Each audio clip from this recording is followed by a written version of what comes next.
Today's sermon is entitled, Is Anything Owed? An American Black History Summary to be delivered by Nancy Tholen.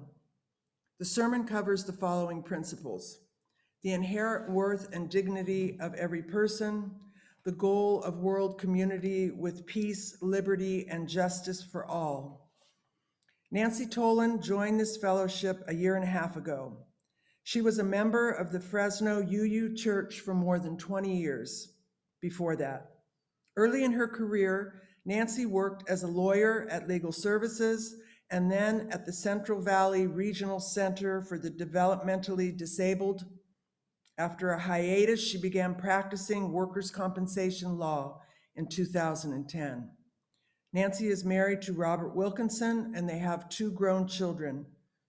Nancy and I are moving towards racial justice group last year. Nancy. Thank you, Kat. Good morning, everyone, and happy Mother's Day. Sorry you couldn't hear the video. It's a great song. History was one of my least favorite subjects in school, although I have learned to appreciate it in the many years since I last sat in a history class. Perhaps I was bored because of the memorization of general events, corresponding dates, and some associated names. It did not paint a picture of what life was really like, nor was there any discussion of how that history influenced our lives today. Today, I'll be talking about some of the history I never learned in school and how it affects us today. More specifically, I'll be talking about the wealth gap between Black and white Americans and some of the historical causes of this disparity. Wealth is different from income. It is the reserves, the savings. It is what you use to make a down payment on a home or pay college expenses. Wealth is what we draw upon when there's a crisis, or what we can fall back on if we make a risky career change. The largest source of wealth is inheritance. Another major contributor to wealth is home equity. Why should we talk about this? What does it have to do with justice, equity, and compassion? There is a movement calling for reparations. In mid-April, last month, the U.S. House Judiciary Committee passed a resolution which recommends creating a panel to consider reparations for slavery. The bill is far from law. It only passed a committee, and it still has to pass the full House and then the Senate. It is not my goal to convince you that reparations should be paid. I understand that there are many unanswered questions about the specifics of what reparations would look like. I am just looking at the history of government discrimination that I have only recently learned, as well as some extremely common misperceptions about wealth in this country. The source of my information is largely gleaned from a much more comprehensive New York Times article written by Nicole Hannah-Jones, published June 30th, 2020. There's also information from a documentary called 13th, which airs on Netflix, and some additional research I've done. 13th refers to the 13th Amendment, and we'll get to that. To start, we all studied the Mayflower, bringing the Pilgrims to Plymouth Rock. I learned about a guy named Miles Standish, funny clothes and a distinctive hat with a big buckle we'd make out of construction paper before Thanksgiving. You know, that holiday where we celebrate the Indians and Pilgrims sharing a meal. Well, at least that's what I was taught. The Pilgrims fled religious persecution and bravely decided to sail to the New World so they could practice their religion. The Mayflower came ashore at Plymouth in December 1620. But did you ever learn about the English ship, the White Lion, which in August 1619 brought enslaved Africans to Virginia, a full year before the Mayflower landed? Unlike the Pilgrims, these Africans did not choose to flee their homeland in search of a freer life. It seems to me that the start of slavery and what became America is just as vital a piece of the American history as the Mayflower. Why? Because this country and a large part of the basis of our economy was built on the unpaid work of the enslaved Africans. These blacks toiled in both the North and South for 243 years until the Emancipation Proclamation in 1862. And not to split hairs, but many were freed before then and many were freed afterwards. Slavery was legal in all of the 13 original states when the United States was formed. Between the Revolutionary War and the start of the Civil War, the number of enslaved people grew fivefold to approximately 4 million. The enslaved blacks worked the land, enriching not only the property owners, but also supporting many industries that resulted from those crops. For instance, cotton production fueled a textile manufacturing industry primarily in the northern states and bolstered the trade industry. Any economist will tell you that one manufacturing job creates two service jobs, as those factory workers need to eat, someplace to live, send their children to school, etc. The South also produced tobacco, sugar, rice, and more. The North benefited as slavery provided the raw products they turned into finished goods. In addition to working in the fields, enslaved people were the ones who built many of the buildings, worked the docks, were household servants and nannies, and the list goes on. Generally, they did the dirty work that years later, the freshest batch of immigrants did. Overall, the nation's prosperity benefited all its free citizens. And what was the economic value of slavery in the United States? At the time of the Civil War, there were approximately 4 million enslaved blacks. The value of enslaved people held as property added up to more than all the railroads and factories combined. And yet those enslaved people received none of this wealth, and they were the property. Recent studies have calculated the financial benefit of slavery to the United States, and those estimates start at a low of $1 trillion. Now, trillion with a T. In short, enslaved Africans provided a great benefit to the US economy as it developed from a growing colony into a new nation. What did the enslaved people get from that work? Is it an exaggeration to say nothing? Money that enslaved people earned as musicians and craftspersons belonged to their enslavers, although some were allowed to keep some of these earnings on an individual basis. The enslaved people were not allowed to own property. Next, emancipation. Lincoln's Emancipation Proclamation was made in 1862. What did that mean in practical terms? Assuming a person was freed, what did they have? Literally, the clothes on their back and a few personal goods. They had no money, no savings, no land to work, no home of their own. They had little, if any, education, and most could not read or write. They did not own horses or mules for transportation or to help work land. It is hard to imagine the practical situation in which freed people found themselves, and it certainly isn't something I learned about in school. There followed, and interestingly, reparations were paid. Specifically, in Washington, D.C., $300 was paid for each person freed by emancipation. But that money was paid to the enslaver as compensation for their lost property. There was no payment whatsoever to those enslaved for their decades of labor. There followed a brief period of Reconstruction lasting approximately 12 years that provided a limited number of benefits to the newly freed slaves, but that was short-lived. For instance, some land was seized to provide freed blacks 50 acres and a mule, but that promise was revoked by the new President Andrew Johnson when Lincoln was assassinated, so that didn't last long. The South was devastated not only by the war itself, but also by the sudden loss of its free labor source. What to do?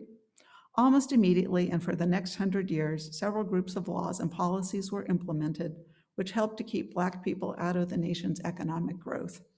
The first group of laws aimed at incarcerating Blacks in order to obtain free labor. Second, the Jim Crow laws physically separated Blacks.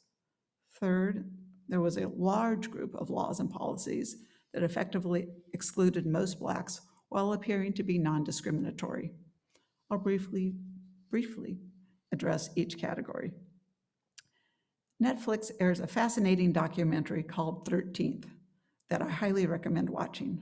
The 13th Amendment to the Constitution ended slavery, but it also allowed involuntary servitude as punishment for a crime. The film traces a perpetuation of slavery through criminalizing mostly benign behavior, which enabled the police to arrest poor Blacks and force them to work for the state under convict leasing. States lost little time in enacting vagrancy laws and criminalizing minor offenses throughout the South. For example, in 1865, Mississippi enacted a law requiring Black people each January to have written evidence of employment for the coming year. If they did not have a job contract, they could be arrested. If they left a job before the end of the contract, they could be arrested and be forced to pay back the wages. In South Carolina, a law prohibited Black people from holding any occupation other than farmer or servant unless they paid an annual tax ranging from $10 to $100. There are also anti-enticement measures that designed to punish anyone who offered higher wages to a Black laborer under contract. Apprenticeship laws forced many miners into unpaid labor for white planters. This affected orphans or those whose parents were deemed unable to support them. Those initial laws were eventually struck down, but new methods of control emerged. Think Richard Nixon and the war on drugs, stop and frisk policies, harsher sentences for crack versus cocaine, and much more. The next group are the Jim Crow laws, which emerged forcing a physical separation. I always thought they were limited to separate entrances and drinking fountains, but they were much more insidious. The impact of Jim Crow laws was to keep Black people out of the economic system, denying them jobs, housing, education, and much more. One example is that public schools were segregated, but I didn't realize that many counties only provided a high school for white students. That means some entire counties had absolutely no high school whatsoever for Black children. In 1896, the US Supreme Court upheld the constitutionality of separate facilities for whites and others, establishing the familiar separate but equal doctrine. The next group of laws and policies appear race neutral on their face, but they were racist in their effect. They are racist in their effect. These laws and policies are also at the heart of this country's current wealth. Here are but a few examples. The Homestead Act of 1862. From 1863 to 1934, the government gave away 246 million acres in 160-acre parcels to approximately 1.5 million white families, many of them European immigrants. That land represents nearly 10% of this country's land, and today, nearly 20% of all Americans are descendants of those land recipients. The Homestead Act does not exclude Black people specifically, but rather excludes two occupations, agricultural workers and domestic servants. So think about that. On the exact same day that emancipation frees the former slaves, enslaved people, the Homestead Act takes effect. 4 million are homeless, and the government starts to give away millions of acres to be ranched and farmed, but effectively precludes those who worked the land. Instead, appeals were made to white European immigrants to come. Next we come, and that's not to say anything about where they got that land, but this is not a talk about the Native Americans. New Deal programs is the next category of race-neutral but very effective legislation. The Social Security Act of 1935 excluded from coverage about half the workers in the American economy. Among the excluded groups were agricultural and domestic workers, a large percentage of whom were African American. Likewise, minimum wage provisions in the Fair Labor Standards Act of 1938 did not apply to domestic help, seasonal, or agricultural workers. And one of the most important is the Federal Housing Administration and redlining. The federal government did not out and out exclude Black people from getting home loans. Rather, the government authorized the Homeowners Loan Corporation to determine which areas were safe investments. The Homeowners Loan Corporation gathered reams of local data to draw up residential safety maps of cities across the nation.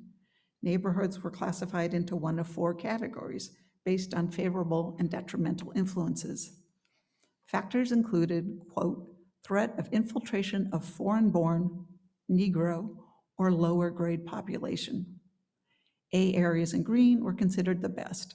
B and blue, good, but not quite as good. C areas in yellow were considered in decline. And finally, the D areas in red, hence the name redlining, were considered to be in full decline and unsuitable for lending. Not surprising, the classification method was heavily influenced by a neighborhood's racial and economic demographics. Red-lined areas could not be insured. Without insurance, the FHA does not loan money. The neighborhoods redlined were neighborhoods where mostly the Black and brown people lived. The result was that 98% of all FHA loans went to white families. That's from 1934 to 1962.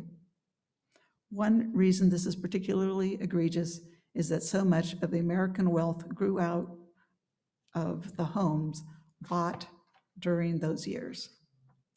Veterans benefits is the next group of racially neutral but discriminatory legislation. So during World War II, more than 1 million Black Americans served in uniform. Nearly half of the 16 million World War II vets used the education or vocational training, but if a veteran vocational program was taught at a segregated school, Blacks could not attend. We also talked about the lack of high schools and for many Blacks. College admission programs did not necessarily accept Blacks, and many did not have a high school education. Anyways. In 1955, nearly a third of all home loans were vet loans. While the GI's bill language did not specifically exclude African Americans from its benefits, it was structured in a way that ultimately shut the door on Black veterans. First, the program was administered by individual states instead of the federal government. Mortgage loans were not administered by the VA itself, but only co-signed, leaving white-run financial institutions free to refuse mortgages and loans to Black people.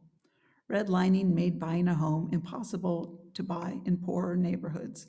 Many suburbs used restrictive housing covenants to exclude Blacks. How many of us grew up in a home purchased with an FHA or VA loan? I know I did, and boy, did that house appreciate over the decades. There are many laws that had similar race-neutral language, but extremely racist application. It must also be said that there was plenty of private discrimination that excluded Blacks, such as labor unions that did not allow Blacks and other minorities. Again, I'm just focusing on government discrimination. Moving up to the 1960s, the civil rights legislation outlawed discrimination in a series of laws. For example, in 1968, Congress passed the Fair Housing Act, which outlawed housing discrimination on the basis of race, gender, religion, and other categories. But with a bit of reflection, we realize that changing the law doesn't necessarily change the practice. Lawsuits and lawyers are often needed to enforce the law. As recently as 1993, 25 years after enactment of the Fair Housing Act, a federal lawsuit was needed in Vidor, Texas, in order to integrate public housing there. Soon afterwards, though, the few Black people that did move into the housing were driven out by white supremacists.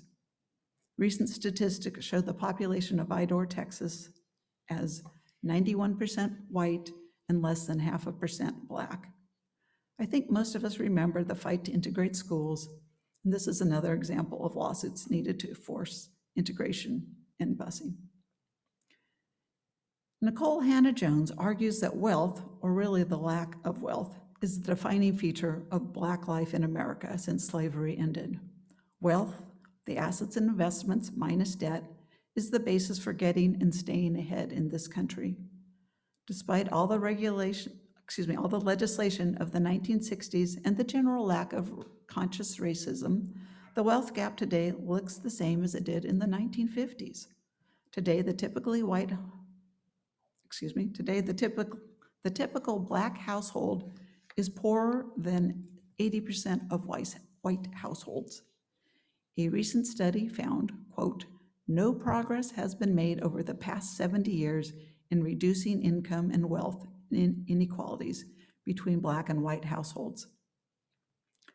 As you can see from the slide, the white family's median net worth is represented by the top lime green line. Black and Latinx families' lines run almost together along the bottom. The economic statistics are full of evidence of the wealth gap between Blacks and whites, yet whites are largely unaware of this fact, as we heard in the reading. Before COVID, Black households held $10 in wealth for every 100 held by white households. The disparity is greater now. There are a number of common misperceptions about the causes of the racial wealth gap, but data and social science research show that the beliefs are wrong. I'd be embarrassed to admit how many of these I believed were factors. First, the wealth gap is not about poverty. Poor white families earning less than $27,000 a year hold nearly the same amount of wealth as Black families earning 2 to 3 times that much. The wealth gap is not about poor spending habits. Studies show that Black Americans save at a slightly higher rate than white Americans with similar incomes. The wealth gap is not due to value placed on education.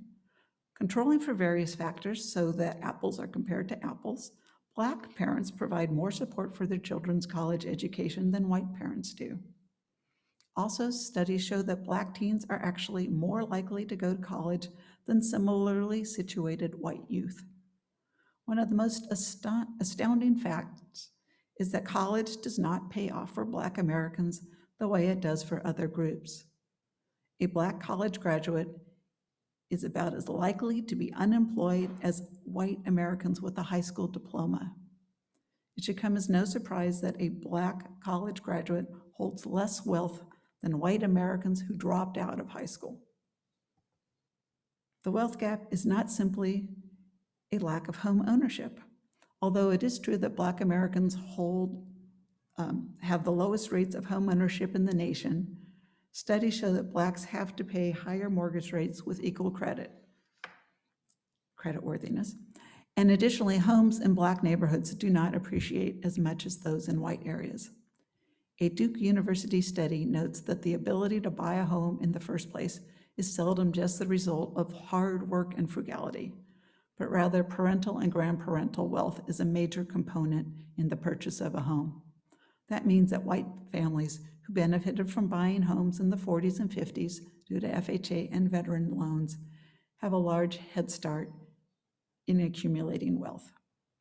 Finally, the wealth gap is not due to single Black parents. The typical white single parent has twice the wealth of the typical 2-parent Black family. Almost done here. To paraphrase Hannah Jones, wealth begets wealth, and white Americans have had centuries of government assistance to accumulate wealth, while the government has worked effectively against Black Americans doing the same. Economists Derek Hamilton and Sandy Darity conclude that inheritances and other intergenerational transfers, quote, account for more of the racial wealth gap than any other demographic and socioeconomic indicator. So, as you try to live by the UU principles of compassion, justice, and equity, please consider this history as you ponder the issue of reparations and ask yourself, is anything owed?